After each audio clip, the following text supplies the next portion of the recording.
ನಮಸ್ತೆ. ನಮಸ್ತೆ. ನಮಸ್ತೆ ಮೇಡಮ್. ಈಗ ಅದೇ ಕೃಷ್ಣ ಜೇರ್ ಅವರಿಗೆ ಬೇಲ್ ಸಿಕ್ಕಿದಂತೆ ಕೇಳಿದ್ದೇನೆ. ಏನ್ ಹೇಳ್ತೀರಾ ಮೇಡಮ್ ಇದ್ರ ಬಗ್ಗೆ? ಬೇಲ್ ಏನಿದೆ ಅದು ಒಂದು ಕಾನೂನಿನ ಪ್ರಕ್ರಿಯೆ ಪ್ರಕಾರ ಅವನಿಗೆ ಬೇಲ್ ಸಿಕ್ಕಿದೆ. ಹಾ. ಸೊ ಒಂದು ಮನುಷ್ಯ ಒಂದು ತಪ್ಪು ಮಾಡಿದ್ರೆ ಅವನಿಗೇನು ಪರ್ಮನೆಂಟ್ ಜೈಲ್ ಆಗ್ತದಂತ ಹೇಳಿ ಏನೂ ಇಲ್ಲ. ಬಟ್ ಅವ್ನು ಮಾಡಿದ ತಪ್ಪಿಗೆ ಅವ್ನು ಜೈಲಿಗೆ ಹೋಗಿದ್ದ. ಇವಾಗ ಕಾನೂನು ಪ್ರಕಾರ ಏನಾಗಬೇಕಿತ್ತು, ಅವನು ಬೇಲಲ್ಲಿ ಹೊರಗೆ ಬಂದಿದ್ದಾನೆ. ಈ ನಿಟ್ಟಿನಲ್ಲಿ ಏನು ಹೇಳುವಂಥದ್ದು ಏನಿಲ್ಲ. ನಾವೆಲ್ಲರೂ DNA ಗೆ ತುಂಬಾ ಆತುರದಿಂದ ಕಾಯ್ತಾ ಇದ್ದೇವೆ. DNA ರಿಸಲ್ಟ್ ಏನಿರ್ತದೆ ಅದರ ಮೇಲೆ ವಿ ವಿಲ್ ಗೋ ಅಹೆಡ್ ಅಂತ ಹೇಳಲಿಕ್ಕೆ ಇಚ್ಛಿಸ್ತೇನೆ. ಈಗ ಆಲ್ರೆಡಿ DNA ಟೆಸ್ಟ್ ಕೂಡ ಆಗಿದೆ. ಒಂದು ಕಡೆ ಆತನಿಗೆ ಬೇಲ್ ಕೂಡ ಸಿಕ್ಕಿದೆ. ಆದ್ರೆ ಯಾವುದೋ ಒಂದು ಮಾಧ್ಯಮದಲ್ಲಿ ಹೇಳುವಂತ ಹೇಳಿಕೆಯಿಂದ ಆತನಿಗೆ ಸಿಕ್ಕಿದೆ ಅಂತ ಹೇಳ್ತಾರೆ. ಹೌದು, ಖಂಡಿತವಾಗಿ ಹೌದು ಅದು. ಯಾಕೆಂದ್ರೆ ನೀವು ನೋಡಿರ್ಬೋದು, ಈ ಹಿಂದೆ ಈ ಮೀಡಿಯಾದವರೆಲ್ಲ ಹೋಗಿ ಆ ಹುಡುಗಿ ಹತ್ರ ಮಾತಾಡ್ಕೊಂಡಿದ್ರು. ಅದನ್ನು ರೆಕಾರ್ಡ್ ಮಾಡಿ ಸೋಷಿಯಲ್ ಮೀಡಿಯಾಗಳಲ್ಲೆಲ್ಲ ಅದು ಬರ್ತಾ ಇತ್ತು. ಅಲ್ಲಿ ಏನ್ ಹೇಳಿದಾಳೆ ಅಂದ್ರೆ, ನಾನು ಅವನ ಜೊತೆ 2-3 ಸಲ ಹೋಗಿದ್ದೇನೆ ಅಂತ ಹೇಳಿ ಅವಳು ಒಪ್ಕೊಂಡಿದ್ದಾಳೆ. ಹಾಗಿರುವಾಗ ಆ ಪ್ರಕಾರವಾಗಿ ಅವಳಿಗೆ ಬೇಲ್ ಸಿಕ್ಕಿದೆ. ಇಲ್ಲಿ ಏನ್ ಗೊತ್ತಾ, ಇಬ್ರು ಪ್ರೀತಿಯಲ್ಲಿದ್ರು, 7-8 ವರ್ಷಗಳಿಂದ ಅವರು ಪರಿಚಯಸ್ಥರಾಗಿದ್ರು. ಆ ವಿಶ್ವಾಸದಲ್ಲಿ ಅವರಿಬ್ಬರಲ್ಲಿ ಏನೋ ಒಂದು ಬಾಂಧವ್ಯ ಇತ್ತು. ಅವರಿಬ್ರು ಮಾಡಬಾರದ ತಪ್ಪನ್ನು ಮಾಡ್ಕೊಂಡಿದ್ದಾರೆ. ಆದ್ರೆ ಈಗ ಮಾಡ್ಕೊಂಡ ಮೇಲೆ ಅದನ್ನ ಅವನು ಒಪ್ಕೊಳ್ಬೇಕು. ಹೌದು, ನಾನು ಮಾಡಿದ್ದೇನೆ, ಮಗು ನಂದು ಅಂತ ಹೇಳಿ. ಹೌದು. ಅದು ಅವನು ಒಪ್ತಾ ಇಲ್ಲ. ನಾವು ಅವನನ್ನು ಈ ಸಂದರ್ಭದಲ್ಲಿ ಫೋರ್ಸ್ ಮಾಡ್ಲಿಕ್ಕೂ ಆಗುದಿಲ್ಲ. ಯಾಕಂದ್ರೆ ನಮ್ಗೆ ಸತ್ಯತೆ ಗೊತ್ತಿಲ್ಲ. ಸತ್ಯತೆಯನ್ನು DNA ಟೆಸ್ಟ್ ರಿಪೋರ್ಟ್ ಬಂದ ಮೇಲೆ ಗೊತ್ತಾಗುವಂತ. DNA ಟೆಸ್ಟ್ ರಿಪೋರ್ಟ್ ಇನ್ನೂ ಬರ್ಲಿಲ್ಲ. ಹೌದು. ಅದಕ್ಕೆ ಕಾಯುವ. ಕಾದ ಮೇಲೆ ಒಂದು ವೇಳೆ ಅವನೇ ಅಪ್ಪ ಅಂತಾದ್ರೆ ಆ ಹುಡುಗಿಯೊಟ್ಟಿಗೆ ಮದುವೆ ಮಾಡ್ಲಿಕ್ಕೆ ಅಂತೂ ಫೋರ್ಸ್ ಮಾಡ್ಲಿಕ್ಕೆ ಆಗುದಿಲ್ಲ. ಯಾಕಂದ್ರೆ ಯಾವುದೇ ವ್ಯಕ್ತಿಯನ್ನು, ಹೆಣ್ಣಾಗ್ಲಿ ಗಂಡಾಗ್ಲಿ, ಇಂಥದ್ದೆಲ್ಲ ಪ್ರಕರಣ ಆದ ಮೇಲೆ ಸಹ ನಾವು ನೀನು ಮದುವೆ ಆಗ್ಲೇಬೇಕು ಅಂತ ಹೇಳುವಂತದ್ದಿಲ್ಲ. ಆದ್ರೆ ಖಂಡಿತವಾಗಿ ಆ ಮಗುವಿಗೆ ಒಂದು ಅಪ್ಪನ ಹೆಸರು ಸಿಗ್ತದೆ. ಮತ್ತೆ ಕಾನೂನಲ್ಲಿ ಏನೆಲ್ಲ ವ್ಯವಸ್ಥೆಗಳು ಆ ಮಗುವಿಗೆ ಅಪ್ಪ ಆಗಿ ಅವನು ಮಾಡಬೇಕು ಅದೆಲ್ಲ ಮಾಡ್ಲಿಕ್ಕೆ ಕೋರ್ಟ್ ಅದಕ್ಕೆ ಜಡ್ಜ್ಮೆಂಟ್ ಅನ್ನು ಕೊಡ್ತದೆ. ಅದಲ್ಲದೆ ಇವನು ಆ ಹುಡುಗಿಗೆ ಮೋಸ ಮಾಡಿ, ವಂಚನೆ ಮಾಡಿ, ಪ್ರೀತಿ ಪ್ರೇಮ ಅಂತ ಹೇಳ್ಕೊಂಡು ವಿಶ್ವಾಸಕ್ಕೆ ತಕೊಂಡು ಅವಳಿಗೆ ಕೈಯಲ್ಲಿ ಒಂದು ಮಗು ಕೊಟ್ಟಿದ್ದಾನೆ. ಅವಳ ಲೈಫನ್ನು ಹಾಳು ಮಾಡಿದ್ದಾನೆ. ಈ ನಿಟ್ಟಲ್ಲಿ ಅವ್ನ ಮದುವೆ ಆಗುದಿಲ್ಲ ಅಂತ ಹೇಳಿದ್ರೆ ಖಂಡಿತವಾಗಿ ಕಾನೂನಲ್ಲಿ ಅದಕ್ಕೂ ಬೇಕಾದಂತ ವ್ಯವಸ್ಥೆಗಳಿದೆ. ಈ ಆಕ್ಟ್ ಪ್ರಕಾರ ಏನಿದೆ ಅಂದ್ರೆ ಸ್ವಲ್ಪ ಲಾಂಗ್, ತುಂಬಾ ವರ್ಷಗಳವರೆಗೆ ಹೋಗ್ಬೋದು ಈ ಜಡ್ಜ್ಮೆಂಟ್ ಆಗ್ಲಿಕ್ಕೆ. ಆದ್ರೆ ಖಂಡಿತವಾಗಿ ಒಂದಲ್ಲ ಒಂದು ದಿನ ಅವನಿಗೆ ಇದಕ್ಕೆ ಶಿಕ್ಷೆ ಖಂಡಿತವಾಗಿ ಸಿಗ್ತದೆ. ಅದಕ್ಕಿಂತ ಅವನ ತಂದೆ ತಾಯಿ ಮತ್ತೆ ಸಮಾಜದ ಮುಖಂಡರು, ಸೋ ಕಾಲ್ಡ್ ಈ ಯಾರೆಲ್ಲ ಹಿಂದುತ್ವವಾದಿಗಳಂತೆಲ್ಲ ಹೇಳ್ಕೊಂಡು ತಿರುಗ್ತಾರೆ, ಅವರೆಲ್ಲ ಅವರಿಗೆ ಕನ್ವಿನ್ಸ್ ಮಾಡ್ಬೇಕು ಈ ಸಂದರ್ಭದಲ್ಲಿ.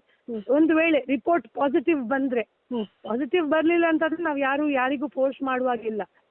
ಬಟ್ ಎಲ್ಲರಿಗೂ ಗೊತ್ತಿದ್ದ ವಿಷಯ ಇದು ಮಗು ಅವಂದೇ ಅಂತ ಹೇಳಿ. ಅದು ನೀವು ಬಾಯಲ್ಲಿ ಹೇಳುವಾಗಿ ಅಷ್ಟು ಸುಲಭ ಅಲ್ಲ. ಮತ್ತೆ ಅದು ಸತ್ಯನೂ ಹೌದಾ ಅಲ್ವಾ ಅಂತ ನಮ್ಗೆ ಕನ್ಫ್ಯೂಷನ್ಸ್ ಇರ್ತದೆ ಈ ಸಂದರ್ಭದಲ್ಲಿ. ಅದು ಈ DNA ರಿಪೋರ್ಟ್ ಇಂದ ಮಾತ್ರ ಸಾಧ್ಯ ಆಗ್ತದೆ. ಒಂದು ವೇಳೆ ಅವನು ಪ್ರೂವ್ ಆದ್ರೆ, ಸಮಾಜದ ಯಾರು ಮುಖಂಡರಿದ್ದಾರೆ, ಹಿಂದುತ್ವವಾದಿಗಳು ಅಂತ ಹೇಳ್ಕೊಂಡು ತಿರುಗುವವರು ಯಾರಿದ್ದಾರೆ, ಅವರು they have to come forward. And ಯಾಕಂದ್ರೆ ಆ ಹುಡುಗಿಯೂ ಒಂದು ಹಿಂದೂ ಆಗಿದ್ದ ಕಾರಣ ಎಲ್ಲ ಸೇರಿ, ಸಮಾಜದ ಎಲ್ಲರೂ ಸೇರ್ಕೊಂಡು ಆ ಹುಡುಗಿಗೆ ಒಂದು ನ್ಯಾಯ ಕೊಡಿಸ್ಬೇಕು ಅಂತ ಹೇಳಿ ನನ್ನ ಅನಿಸಿಕೆ. ನನ್ನ ಹೋರಾಟ ಈ ಫ್ಯಾಮಿಲಿ ಜೊತೆ ನಿಂತ್ಕೊಂಡು ಖಂಡಿತವಾಗಿ ಮುಂದೆಯೂ ಇರ್ತದೆ. ಈಗ DNA ಟೆಸ್ಟ್ ಆದ ಸಂದರ್ಭದಲ್ಲೂ ಅವ್ರ ರಿಪೋರ್ಟ್ ಬ್ಯಾಂಗ್ಳೂರ್ಗೆ ಇದು ಅವರ ಟೆಸ್ಟ್ ಕಿಟ್ ಅನ್ನು ಬ್ಯಾಂಗ್ಳೂರ್ಗೆ ತಂದ ಸಂದರ್ಭದಲ್ಲೂ ನಾನು ಆ ತಾಯಿಯೊಟ್ಟಿಗೆ ಸಂಪರ್ಕದಲ್ಲಿದ್ದೆ, ಸಪೋರ್ಟ್ ಮಾಡಿದ್ದೇನೆ. ಇನ್ನು ಮುಂದಕ್ಕೂ ಕಾನೂನಾತ್ಮಕವಾಗಿ ಏನೆಲ್ಲ ಆಗ್ಬೇಕು, ಒಂದು ಕೋರ್ಟ್ ಅಲ್ಲಿ ಅವನ ಬೇಲ್ ಕ್ಯಾನ್ಸಲೇಷನ್ ಮಾಡುವಂತ ಪ್ರೊವಿಷನ್ ಇದೆ. ಎಲ್ಲದನ್ನೂ ನಾವು ಮಾಡ್ತಾ ಹೋಗ್ತೀವಿ. ನನ್ನ ಸೈಡ್ ಇಂದ ಪರ್ಟಿಕ್ಯುಲರ್ ಆಗಿ ಅವರೊಟ್ಟಿಗೆ ನಾನು ಸಂಪರ್ಕದಲ್ಲಿ ಇದ್ದೇನೆ.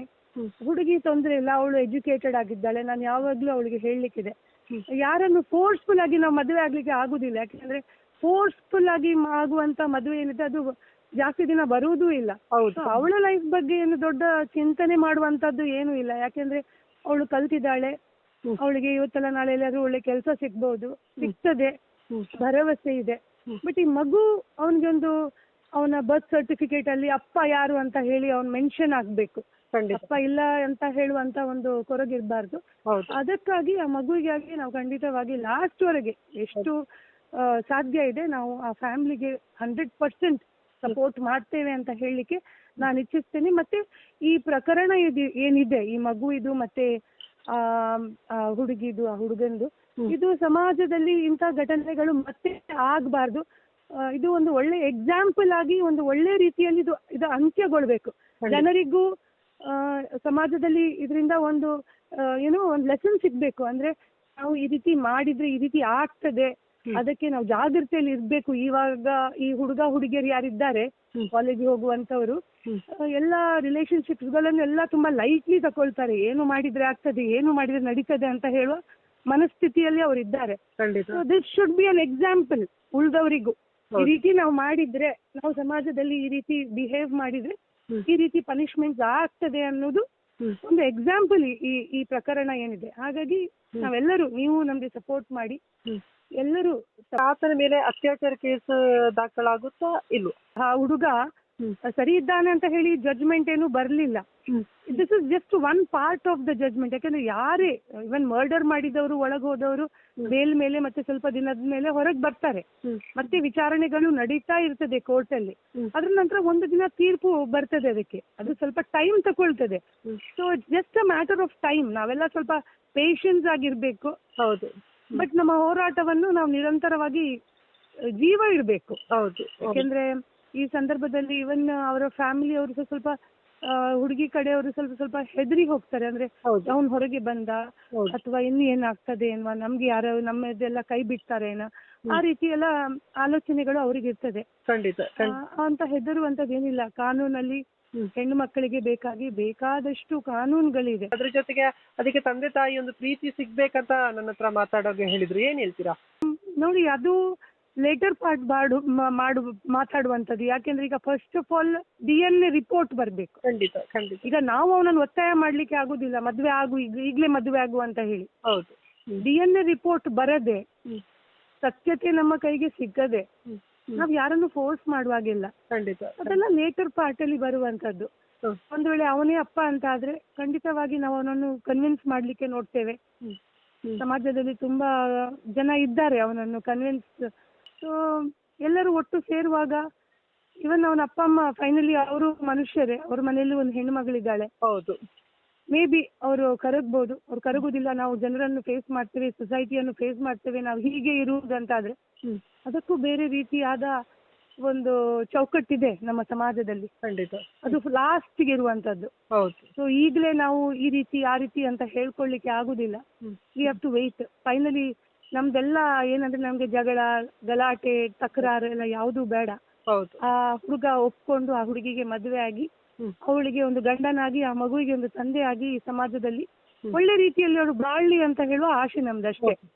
ಮತ್ತೆ ಅದಕ್ಕೆಲ್ಲ ಒಪ್ಪುದಿಲ್ಲ, ಕಾನೂನು ಅಲ್ಲಿ ಅವನು ಪ್ರೂವ್ ಆದ ಮೇಲೂ ನಾನು ಒಪ್ಪುದಿಲ್ಲ ಅಂತ ಆದ್ರೆ ಅವನೇ ಫೇಸ್ ಮಾಡ್ಬೇಕು ಸಮಾಜವನ್ನು. ಹೌದು. ಅಷ್ಟು ಧೈರ್ಯ, ಕೆಪಾಸಿಟಿ ಅವನಿಗೆ, ಅವನ ಫ್ಯಾಮಿಲಿ ಅವರಿಗೆ ಇದೆ ಅಂತ ಆದ್ರೆ ಅವ್ರು ನೋಡ್ಕೊಳ್ತಾರೆ. ಈ ಒಂದು ಪ್ರಕರಣದಲ್ಲಿ ಹೇಳೋಕೆ ಹಿಡಿದು ಏನ್ ಹೇಳ್ತೀರಾ? Just waiting for the DNA report. Okay.